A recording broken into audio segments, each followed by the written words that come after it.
D dollarisation एक process है या डी डॉलराइजेशन एक टर्म है जिसको अंकित शाह जी ने जिनको काफी पॉपुलर भी किया, उनके माध्यम से हमको डी डॉलराइजेशन के संबंध में कंसेप्ट्स के बारे में काफी पता भी चला।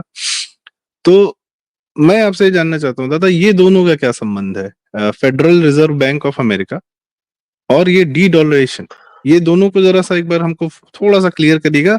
और इससे उपजने वाली जो ये जो भूकंप उठेगा और इससे उपजने वाली जो सुनामी है, इसको थोड़ा सा संक्षेप में यदि आप हमें बता पाए, क्योंकि इसके बिना पूरी चर्चा का अर्थ नहीं समझ में आता, इसीलिए हम ये चर्चा थोड़ी लंबी भी कर रहे हैं। बस पहले ठीक है, देखिए पहले यह है कि पहला ये समझ लीजिए कि अमेरिका में जो फेडरल रिजर्व बैंक है, जो कि वहां की मॉनेटरी पॉलिसी और बैंकिंग पॉलिसी को डील करता है, वो एक ऐसा बैंक है जिसके के बारे में हम बहुतों से यही था कि ये जो है जो हर हर राष्ट्र का रिजर्व बैंक उस राष्ट्र का माना जाता है, तो वो उसका पार्ट तो है गवर्नमेंट का, लेकिन वो टोटल एटोनोमस है।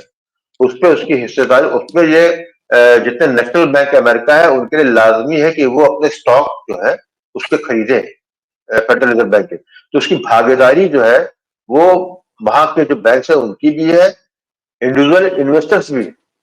ये सब होने के बाद भी जो है वो अमेरिका का प्रेसिडेंट ही जो है वहां उसके जो है बोर्ड और चेयरमैन का चुनाव करता है। तो कह सकते हैं कि it's one unit which is totally independent with in government, government में होते हुए भी गवर्नमेंट से इंडिपेंडेंट। नंबर एक चीज, it is not American bank, it is not a bank which government of America owns, नहीं, जैसे और जगह है वैसा नहीं। पहली चीज तो ये डी डॉलरेशन का इसका कंसेप्ट अंकित शाह ने काफी एजुकेट किया लोगों को, केवल भारत में नहीं, मेरे ख्याल से बहुत जगह है, किसी के बारे में इसके बारे में कोई आइडिया नहीं था कि ये क्या चीज है। पहली चीज तो ये कि अमेरिका जब डॉलर जो सेकेंड वर्ल्ड वॉर के बाद जब पूरा यूरोप का जो है पैसा के लिए गोल्ड वो चला गया अमेरिका में, क्योंकि अमेरिका ने सप्लाई जो है, सप्लाई चेन जो है अमेरिका से थी यूरोप में जो विश्व युद्ध लड़ा जा रहा था, तो अमेरिका ने जो है केवल सोने के अगेंस्ट ही सप्लाई करने के बाद शर्त रखी, तो सारा यूरोप का सोना जो है चला गया अमेरिका के पास। जब 1945 खत्म हुआ तो पाउंड खत्म हो गया, क्योंकि जो है इंग्लैंड जो है पोजीशन वो नहीं रही, अमेरिका नंबर हो गया क्योंकि सबसे ज्यादा गोल्ड था, और अमेरिका ने जो है उनके डॉलर को अगेंस्ट गोल्ड वैल्यू कर रखा है। तो एक यदि डॉलर यदि किसी के पास है तो ये प्रॉमिस था अमेरिकन गवर्नमेंट का कि $1 के बराबर सोने वो देंगे, जिसको लेट 1960s में आकर जो है निक्सन के पीरियड में खत्म कर दिया गया। जब वो खत्म हुआ कि डॉलर को गोल्ड के बराबर से हटा दिया गया वैल्यूएशन से, तो उसके काउंटर में फिर ये इससे पहले कुछ और लोग समझते हैं इसको, तो डॉलर का प्रभाव चल ही रहा था, सारी इकोनॉमी थी। तो अर्ली 1970s में सऊदी अरेबिया से, ओपेक से हुआ सऊदी अरेबिया का, कि जो भी तेल खरीदा बेचा जाएगा उसका पेमेंट डॉलर में, यही से टर्म आया पेट्रो डॉलर। तो बेसिकली हुआ ये कि जो डॉलर जिसकी वैल्यूएशन एक सोने के बराबर थी, वहां से उसकी वैल्यू हट गई, लेकिन वो यूनिवर्सल करेंसी बन गई, एक्सेप्टेंस बन गई, क्योंकि सोने के बाद पेट्रोल सबसे महत्वपूर्ण स्रोत था। तो उससे क्या हुआ कि दुनिया में जितना व्यापार सब कुछ था वो सब डॉलर बेस ही होने लगा। तो डॉलर की फिर हुआ कि एक कागज का पत्ता, एक कागज में छपा हुआ नोट जिसके पीछे कोई बैकिंग नहीं है, लेकिन क्योंकि ये पूरे विश्व का आर्थिक तंत्र उसे स्वीकारता था तो चलता है। तो ये तब तक चलता रहा जब तक कि अमेरिका ने नोट छाप छाप के जो है अपने आप बांटा नहीं। इसीलिए उनके यहाँ जो इंटरेस्ट जो है 1% 2% पे लोन मिलता था बड़े बड़े लोगों को। कैसे मिलता था? इसीलिए मिलता था कि वो अपना जो है नोट छापते थे जिसके अगेंस्ट में कोई गोल्ड नहीं, कोई रिजर्व नहीं होता। ये तो किसी को पता नहीं था, और अपने बजट वो दिखाते जाते थे वो। तो क्या होता था, उन्होंने नोट छापा, कहीं पे जो है विश्व में युद्ध हो रहा है, नहीं है तो वहां युद्ध कराया, और जिसके उसमें से जो जिनके भी युद्ध हो रहा है उनमें एक के साथ वो खड़ा हुआ, दूसरे के साथ अगेंस्ट में गया, तो उसने क्या किया, सारा पैसा, सारे सामान लड़ाने का वो अमेरिका से जा रहा है, तो जो पैसा जो लड़ाई लड़ रहा है वो उस जो लड़ रहा है वो भी पैसा खरीद रहा है, और जिसके साथ अमेरिका खड़ा वो भी अमेरिका से पैसा दे रहा है सामान खरीदने की। तो ये बैलेंसिंग एक्ट करके जो है यहाँ पर जी फैलाते रहे।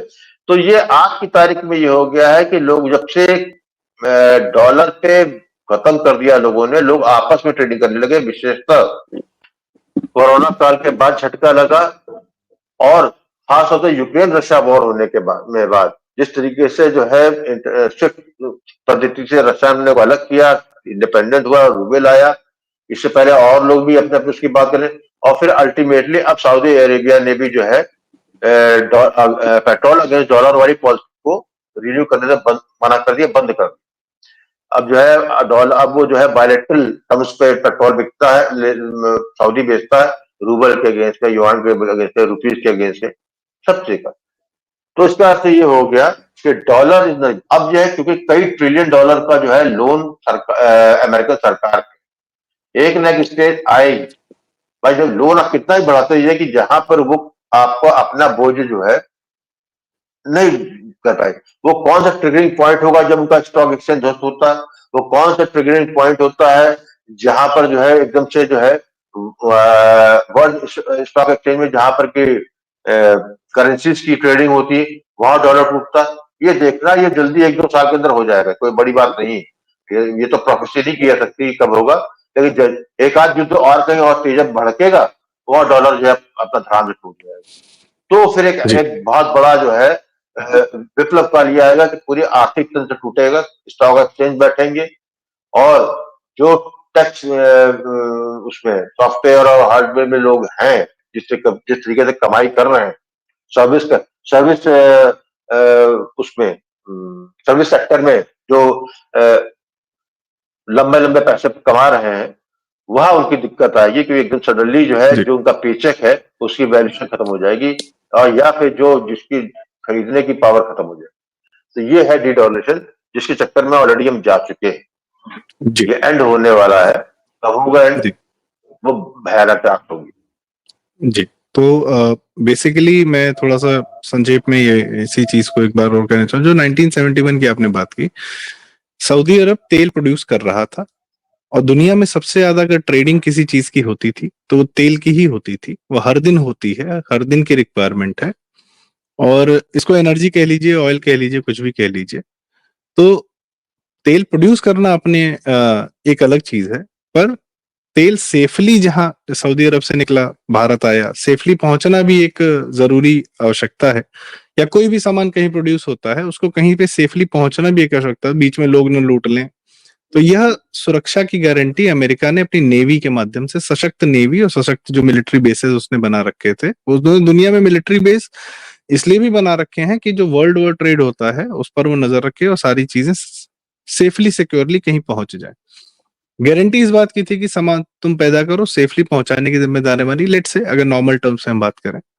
लेकिन शर्त यह है कि जो इसमें तेल एक तुम चीज और किसी थी, से भी। एक एक जी मिनट, इसमें एक चीज और है कि भले सऊदी अरेबिया से तेल निकल रहा था, लेकिन जो कंपनियां निकाल रही थी, प्रोसेस कर रही थी, वो कंपनियां भी अमेरिकन और बाहर की थी। जी। वो हाँ कंपनियां of course they are Saudi Arabia not के लोगों हंड्रेड परसेंट सऊदी, और हाँ नहीं उनकी नहीं, टेक्नोलॉजी अब टेक्नोलॉजी तो भाई हाँ बाहर ही से आ रही है ना। वो सऊदी अरब कौन सा 1970 में बैठ के जो है भाई, अब हम वो बात करने लगेंगे कि इस्लाम ने एक सुई नहीं पैदा की, तो फिर वो एक अलग चर्चा हो जाएगी। ठीक है, तो टेक्नोलॉजी वगैरह हर जगह डी से पानी इस्तेमाल करने के लिए, समुद्र के पानी को पीने, नॉर्मल पीने वाला पानी बनाने का काम तो इसराइल करता है, डिसैलिनेशन प्लांट्स लगाता है, और सब लोग इसराइल को जितना गाली देते हैं उतना ही उसके डिसैलिनेशन प्लांट्स भी खरीद के अपने यहाँ लगाते हैं। खैर दैट्स अनदर थिंग। मैं इसको संक्षेप में ये बताना चाह रहा था कि शर्त ये थी कि एनर्जी का जो भी ट्रेडिंग होगा किसी भी देश के साथ होगा वो डॉलर में होगा, खरीदने वाला भी डॉलर में और बेचने वाला भी डॉलर। भले उसमें अमेरिका का कोई रोल हो ना हो, सऊदी अरब, भारत का अगर हम एग्जांपल लें, तो सऊदी अरब तेल प्रोड्यूस करता है, भारत खरीदेगा, लेकिन भारत डॉलर में खरीदेगा, सऊदी अरब ये शर्त रखेगा कि आपको डॉलर में ही पेमेंट करनी है। इससे क्या होता है कि जो अमेरिका अपने यहाँ डॉलर पैदा करता है, प्रोड्यूस करता है, जो आप नोट छापने की बात कर रहे थे, उसका इन्फ्लेशन का असर, उससे जो महंगाई का असर पड़ता है, वो अमेरिका पे नहीं पड़ता है फिर, वो पड़ता है दूसरी जगह। क्योंकि जैसे ही अमेरिका ने डॉलर प्रोड्यूस किया, तो इंडिया को डॉलर की आवश्यकता, आज जैसे हमारा आपका पैसा रुपया में सेफ है, बैंक में रुपए के रूप में सेफ है, कि हमारे पास कुछ हजार कुछ लाख रुपए पड़े होंगे बैंक में। पर भारत का जो पैसा है सेविंग है, जैसे कि कल ही परसों बताया गया कि $690 बिलियन का हमारे पास फॉरेक्स रिजर्व है। तो भारत की सेविंग्स जो कहाँ सेव है? डॉलर में सेव है। दुनिया में अगर खरीदने जा रहा है कुछ, तो वो डॉलर में खरीदने जा रहा है। पर यूक्रेन रशिया वॉर के बाद ये थोड़ी सी प्रक्रिया चेंज हो रही है, भारत ईरान से भी तेल खरीद रहा है, तो अब रुपए में खरीद रहा है। चाइना ने भी ये देखा, चाइना की बाकायदा रिपोर्ट थी, आदि अचिंत ने भी बताया था, और ये अंकित शाह जी ने भी बताया था कि चाइना के फॉरेन में ग्लोबल टाइम्स ने ये लिखा कि भाई साहब, हमने 30-40 साल पूरी मेहनत की, कवायद की, अपने यहाँ मैन्युफैक्चरिंग की, सब कर डाला, तो हमारे पास $3 ट्रिलियन का रिजर्व है। और अमेरिका ने कोरोना काल में $13 ट्रिलियन बांट के छाप दिया, और बांट दिया सबको, उस पे महंगाई का असर बिल्कुल नहीं आया। क्यों? क्योंकि दुनिया को डॉलर चाहिए। भारत या कोई देश, पाकिस्तान या कोई देश भी, दुनिया किसी भी दुनिया में किसी से भी कोई भी सामान खरीदने जाता है, तो कहता है कि ट्रेडिंग तो डॉलर में हो रही है, स्विफ्ट सिस्टम के माध्यम से। ये स्टैब्लिश सिस्टम था। तो इससे रशिया ने अपने आप को अलग कर लिया, और इसका असर अमेरिका पर अब दिखने लगा है कि वो जो पहले असीमित डॉलर छाप लेता था, उसका महंगाई का असर उस पर नहीं आता था। IT companies, Amazon prime, Netflix, ये वो भारत में पैसा जला रही हैं। मैकडोनल्ड में आप कभी ध्यान दीजिए दादा, मैकडोनल्ड जितना बड़ा एरिया, जिस मॉल, जिस रियल एस्टेट, जिस इक्विपमेंट, जिन लोगों को हाई पेइंग जॉब्स दे के, इतना खर्चा करके मैं बर्गर बेच रहा है, क्या लगता है कि बर्गर और वो बेच के उसका उतना प्रॉफिट अर्न होता होगा? नहीं होता होगा, बिल्कुल नहीं होता होगा। वो आपके फूड सिस्टम में घुसना चाहता है, मैगी के माध्यम से, नेस्ले के माध्यम से, आजकल जोमेटो के माध्यम से आपकी फूड इंडस्ट्री पर अपनी ओनरशिप चाहता है, इसलिए वो इतना पैसा यहाँ जलाता है। कहीं कभी सक्सेसफुल होता है, कभी नहीं होता, वो एक अलग मैटर है। यह जो अमेरिका की पावर थी, हवा से असीमित डॉलर छाप लेने की, और उसका असर बाकी दुनिया पे आता, हम पे ना, अमेरिका पे ना आए, वो खत्म होता जा रहा है। क्योंकि अब दुनिया डॉलर में ट्रेड करना नहीं चाहती है। तो अब तुम अपने छाप के अपने पास रखो, वेनेजुएला हो जाओ, कोई तकलीफ नहीं है, हम यह नहीं करेंगे। और यही उस डीप स्टेट की, जो हमारी बातचीत का था, यही उस डीप स्टेट की सबसे बड़ी परेशानी है कि आज तक जो डॉलर छाप के वो दुनिया को जाके खरीद लेता था, ओनरशिप ले लेता था इन्वेस्टमेंट फर्म्स के माध्यम से या किसी माध्यम से, अब यह उसकी ताकत कम होती जा रही है। तो जो नया वाला डीप स्टेट है, वो यह समझ रहा है कि भैया इसको हम रोक नहीं पाएंगे। पुराना वाला कह रहा है नहीं नहीं, हमको तो पुरानी व्यवस्था ही चाहिए। यही इन दोनों का एक क्लैश हमें दिखता है इतनी सारी चर्चा से। मुझे जो इसका जिस्ट निकलता हुआ दिख रहा है कि अमेरिका की नहीं, बिल्कुल। आर्थिक ताकत, जिससे वो आपको यही खरीद सकता था, वह ताकत उसकी अब बहुत बहुत कमजोर होने जा रही है। और उसमें बहुत बड़ा रोल प्रधानमंत्री मोदी, पुतिन, राष्ट्रपति पुतिन रशिया के, और सऊदी अरब के हमारे MBZ साहब और MBS और UAE के, इन लोगों का बहुत बड़ा, ब्रिक्स का बहुत बड़ा रोल है। तो इस प्रकार का नेतृत्व इन देशों में पैदा ना हो, इसके लिए वो इन देशों को बजा के रखता है। यूक्रेन से रशिया को लड़ा देता है, भारत में केजरीवाल राहुल गांधी छोड़ देता है, और इस प्रकार के आदमियों को खरीदना कितना बड़ा काम। यहाँ के कई लोग बिकने को तैयार है। खैर, वो एक अलग मैटर है। जैसे एक एक कहानी मैंने पढ़ी है, शायद कितनी सच है पता नहीं, कि चीन ने जो है मंगोल आक्रमण से बचने के लिए चीन की दीवार इतनी बड़ी बनाई, बहुत सारी दीवारें बनाई, अलग अलग राजाओं ने बनाई। पर जो आते थे वो लोग क्या करते थे कि गार्ड्स को पैसा दे देते थे, और दरवाजों से चले आते थे। एक हमारे यहाँ भारत में बड़ी प्रसिद्ध कहानी है, केले का दरवाजा हमेशा अंदर से खुलता है।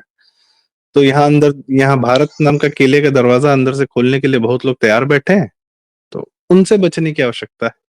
और उनका असर अमेरिका का उन पर असर इस तरीके से पड़ता है। भारत पर ओनरशिप अमेरिका को चाहिए, यह उस डीप स्टेट का मुख्य रूप से क्या पर्पज है।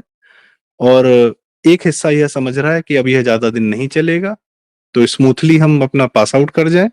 एक हिस्सा कह रहा नहीं, पुरानी व्यवस्था जैसे आप कह रहे थे कि जमींदारों में से कई लोग जो है स्विच ओवर कर गए, प्रॉपर्टीज का अपना बिल्कुल, ये तो काम कर लिया और भारत में तो राजनीति में आ 1956 गए। बिल्कुल, हम्म। बिल्कुल, बहुत से लोग हैं। 1956 में हम्म। जमींदारी जब एक्ट आया है और जमींदारी का एबॉलिश हुआ है, तो सारे जमींदार थोड़ी वो हो गए, जो उनकी पूर्व 1956 से पहले की स्थिति थी, उन परिवारों की स्थिति 56 के बाद सबकी वैसी थोड़ी रही। जो ऑप्ट करके, जो जिसने अपने आप को अडेप्ट कर लिया है, अपने आप को बदले हुए समाज में, ये स्वीकार कर लिया कि जब अब जिम्मेदारी का समय नहीं रह गया, वो सामंतशाही खत्म हो गई है, लोकतंत्र आ गया, तो उसमें लोकतंत्र में जो उसको अपनी सबसे बढ़िया समझ में आया, वहां से उसने, चाहे वो राजनीति में घुसा हो, चाहे बिजनेस में घुसा हो, या लोगों ने खजाने तक खरीद डाली, सीलिंग से बचने के लिए नौकरों का नाम जो है जमीनें कर दी, इस तरीके से अपनी होल्डिंग बचाए रखे। वो तो कर, कुछ लोग ऐसे थे कि जिन्होंने जिंदगी की जिम्मेदारी के शासन किया था, लेकिन उनको जो है खेती का क ख ग नहीं मालूम था, या उनको हे समझते थे उन कामों को, तो या दूसरे और किसी काम करने को, काम करना ही हे समझते थे, केवल जन्मजात अधिकार लेके आए थे कि इनको लोगों पे कुछ शासन करना ही उनका जो है जन्मसिद्ध अधिकार है।